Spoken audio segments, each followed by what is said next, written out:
नागपूर शहरातील गिट्टी खदान पोलीस ठाण्याच्या हद्दीत घडलेल्या खुनाच्या प्रकरणात सामाजिक सुरक्षा पथक व गिट्टी खदान पोलिसांनी मोठी कारवाई करत फरार आरोपींचा शोध घेऊन गुन्हा उघडकीस आणलाय। सविस्तर माहितीनुसार पोलीस ठाणे गिट्टी खदान नागपूर शहर येथे मृतक गुड्डू पांडे यांच्या खुनाचा गुन्हा नोंदविण्यात आला होता। या प्रकरणातील प्राथमिक माहितीनुसार मृतक गुड्डू पांडे व त्याचा भाऊ संदीप पांडे यांनी राहुल वैरागडे याच्या आईला, जे आरोपी दिशांत अनिल काडे यांची आत्या आहे, शिवीगाळ केली होती, तसेच हातात चाकू दाखवत धमकी दिल्याचा आरोप आहे। या घटनेनंतर आरोपी दिशांत अनिल काडे याने हा अपमान मनात धरून आपल्या 2 साथीदारांसह मृतकाचा शोध घेण्यास सुरुवात केली।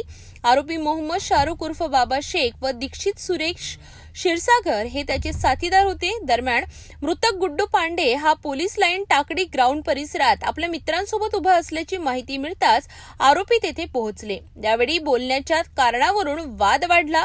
या वादादरम्यान मृतकाने मोहम्मद शाहरुख शेख याच्यावर चाकूने वार केल्याचा आरोप आहे।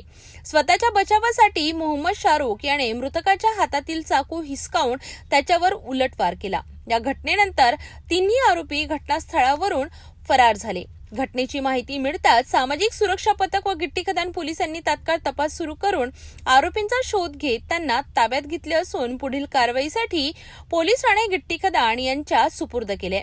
या प्रकरणात पोलिसांनी वेगवान तपास करत आरोपींना अटक करून गुन्हा उघड केलाय।